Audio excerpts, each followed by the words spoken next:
บ้านไซสมบูรณ์หลัก21เมืองไซธานีนครหลวงจันทน์ได้เกี่ยมจัดงานบุญใหญ่ต้อนรับต้นปีใหม่ตั้งกองผ้าป่าสามัคคีและยกยอดส่อฟ้าใส่กุฏิหลังใหม่เพื่อสมทบทุนน้ำเอาวัตถุปัจจัยไปสืบต่อสร้างพุทธสิมาที่สร้างมาหลายปีให้สำเร็จ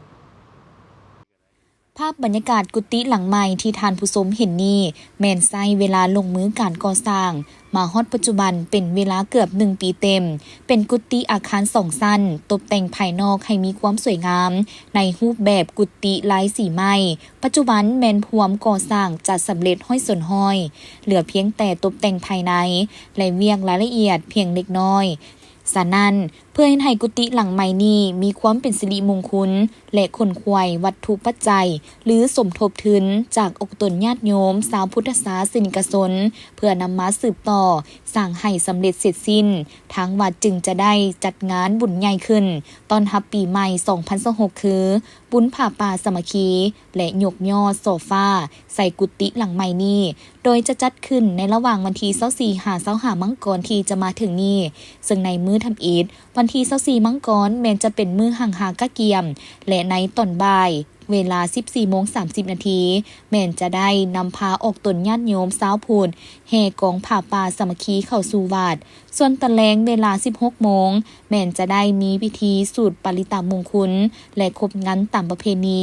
พิเศษปีนี้ได้นำเอาวงดนตรีดาวเหนือมาแสดงสร้างความเบิกบานม่วนซื่นให้พ่อแม่พี่น้องประชาชนที่ใกล้และไกลได้มาร่วมม่วนซื่นต่อมาในมื้อที่2วันที่25มังกรแม่นจะได้มีพิธีตักบาตรแด่พระสงฆ์สามเณรตั้งแต่ตอนเช้าจนก้าวเข้าสู่พิธียกยอดโซฟาใส่กุฏิหลังใหม่และถวายภัตตาหารเพลแด่พระสงฆ์จึงมาขอข่าวบุญข่าวกุศลให้แก่ลูกศิษย์ลูกหาให้แก่โยมพ่อโยมแม่ที่เพิ่นได้มาสร้างมาสากุฏิของพระอาจารย์แผงเพชรดวงปัจจัยในนามพระอาจารย์อ้ายก็ถือว่าได้ก่อสร้างมาได้9 เดือนก็ถือได้สำเร็จเสร็จสิ้นก็จะได้จัดงานในวันที่24-25เดือน1หรือว่าเดือนมังกร2026นี้อาจารย์จึงขอเชิญชวนออกตนญาติโยมพังภายในต่างประเทศมาเฉลิมฉลองกุฏิหลังนี้และเพื่อหารายได้จากสมทบทุนก่อสร้างพุทธสิมานี่ก็สร้างมาได้3 ปี4 ปีก็ยังบ่ทันสำเร็จเนาะก็ถือว่าค่าสร้างโครงหลังคานี้การตกแต่ง150 ล้านลูกนิมิตมี9 ลูกลูกละ20 ล้านกีบประตูปองเยี่ยมพุทธสิมามี8 ป้องป้องละ15 ล้านกีบแล้วก็แทนพระเจ้านี่20 ล้านกีบแล้วก็เพดานนี่4 ล็อกละ20 ล้านกีบกะโหลปูซิมนี้จำนวน150 แก๊ส4 คำ5 ป้องแล้วก็พร้อมด้วย4 หน้า2 ด้านละ20 ล้านกีบมาสั่นก็ขอเชิญชวนออกตนญาติโยมผู้ใจบุญใจศรัทธาทั้งภายในต่างประเทศมาร่วมต่อยอดบุญยอดกุศลเป็นเจ้าภาพเจ้าศรัทธานำพ่อแม่ครูบาอาจารย์สันสุดท้ายนี้จึงขอเชิญชวนออกตนญาติโยมอีกเทื่อนึงเนาะค่ะจะเป็นโรงทานจะเป็นปัจจุปัจจัยหรือว่ามาเฉลิมฉลองบุญในครั้งนี้ก็จะมีการครบงานในวันที่24นี้แล้วก็ตอนแรกก็จะมีแห่ต้นแห่กันครบงานในวงดนตรีดาวเนื้ออาจารย์ก็ออกตนญาติโยมผู้ใดที่อยากมวนอยากซื่นอยากยกยอดโซฟาในเป็นวันที่25เนาะอาจารย์ก็ฮอดนี้ก็ขอตั้งหน้าให้พ่อแม่ครูบาอาจารย์ตั้งหน้าให้การจัดตั้งขออวยพรใจให้แก่เจ้าภาพเจ้าศรัทธาที่ได้พากันมาสร้างสรรค์มาพัฒนาในครั้งนี้ก็ขอให้มีแต่ความสุขกายและสบายใจให้เป็นของทานแก้วของทานทิพย์ตกนำอย่าไหลตกไฟอย่าไหม้ก็ขอให้มีอายุวันนะสุขะพละทุกทานทุกคนให้มีโชคมีลาภให้หังให้มีให้ร่ำให้รวยคิดสิ่งใดปรารถนาสิ่งใดอธิษฐานสิ่งใดก็ขอให้เป็นบุญเป็นกุศลมีอายุวันนะสุขะพละมันยืนขอขอบใจเจริญพรสาธุ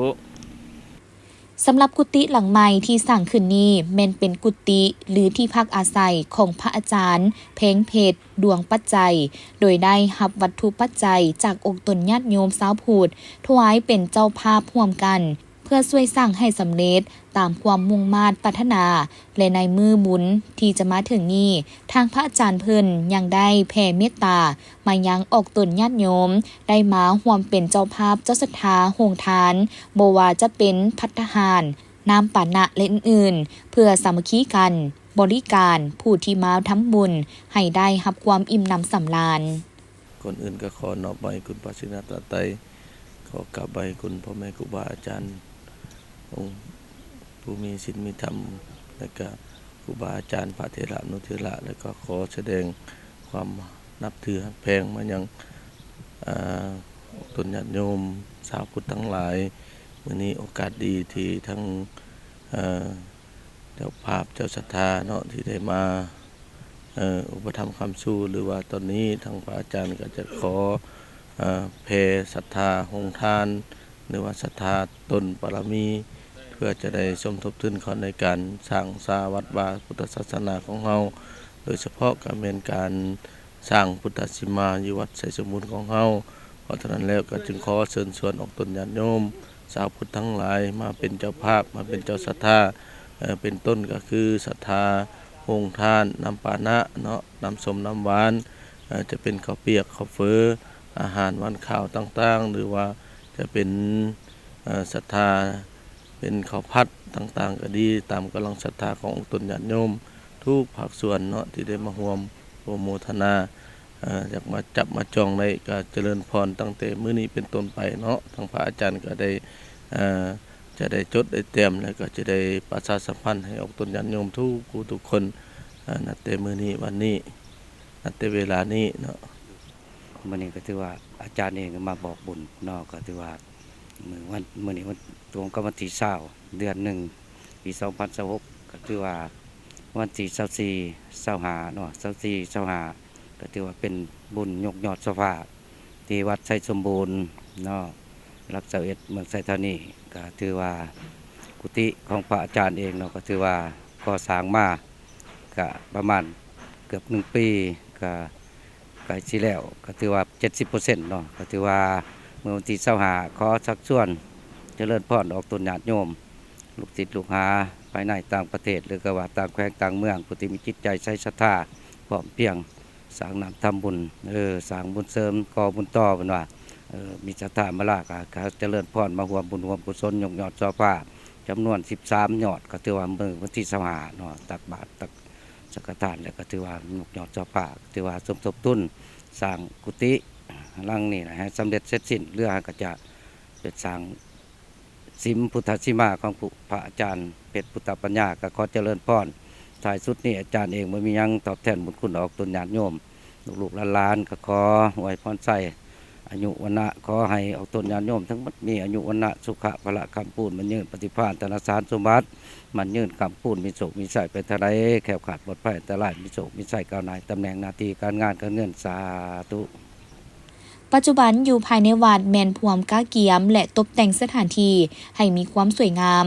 รวมทั้งความพร้อมนัดต่างๆเพื่อห้องหับและบริการมวลชนชาวพุทธที่จะมาร่วมทำบุญในวันที่24-25มังกรที่จะมาถึงนี้เนื่องจากว่าในแต่ละปีที่จัดงานบุญอยู่วัดไสสมบูรณ์แห่งนี้จะมีมวลชนชาวพุทธมาร่วมเป็นจำนวนหลงหลายและมีความหนาแน่น